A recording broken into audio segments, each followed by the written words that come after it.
Hollywood itself is a word. The word is interesting because it's a word that comes from a pagan.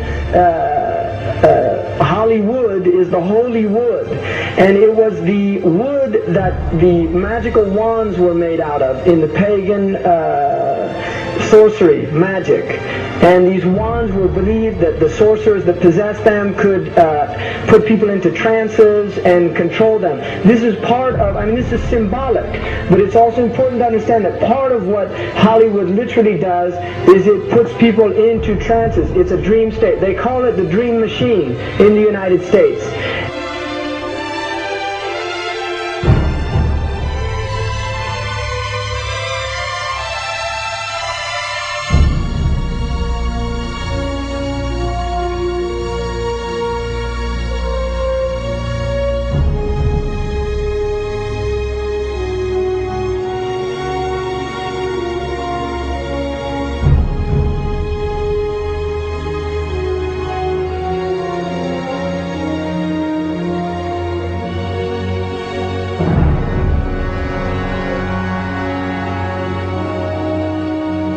Creates fantasies for people. It puts people into these things. Now, one of the things is interesting that in the part of what's done in movie theaters, in darkened rooms where people watch television, is literally a trance state that occurs. So what's called suspended state of disbelief. You enter into a state, you suspend your disbelief and enter into a state whereby you begin to believe what you internally realize is imagination.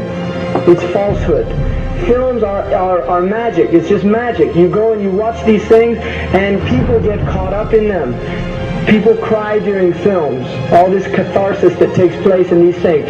Many of the films, and this is an important element in the control mechanism, is literally allow people to go and have certain type of catharsis as a purging experience, which Aristotle talks about the necessary element. One of the necessary elements of tragedy is to create this cathartic experience. And this is why a lot of the films, especially also news and things like this is why news is very important in this culture. Everybody watches the news, they have this tragic, cathartic experience of watching the tragedies of others and then feeling safe and complacent in their own experience of this suspended state of illusory well-being. So these are very intricate and sophisticated methods. Now I think it's dangerous, although there are elements, there's concerted efforts that take place, there's also a lot of people that have similar worldviews that aren't necessarily working together in concerted efforts.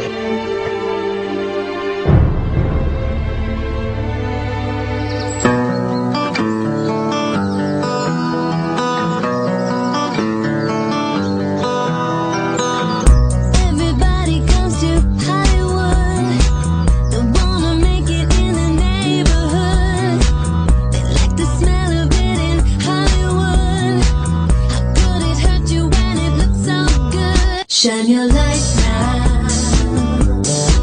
This time it's got to be good. You get it right now, yeah. 'Cause you're in Hollywood. There's something in the air in Hollywood. The sun is shining like you knew.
I'm not supposed to be up here.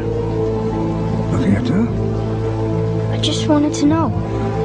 Well, you're old enough, I suppose. You should know the story. Okay, here we go. It was 1832. On a night much like this.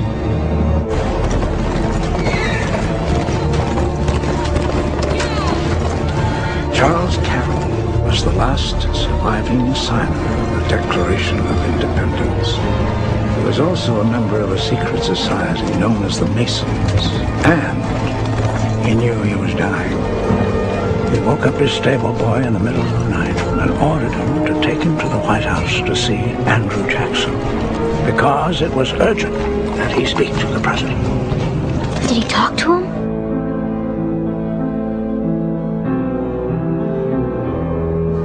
No, he never got the chance. The president wasn't there that night. But Charles Carroll had a secret. So he took into his confidence the one person he could. My grandfather's grandfather, Thomas Gates. What was his secret? A treasure. A treasure beyond all imagining.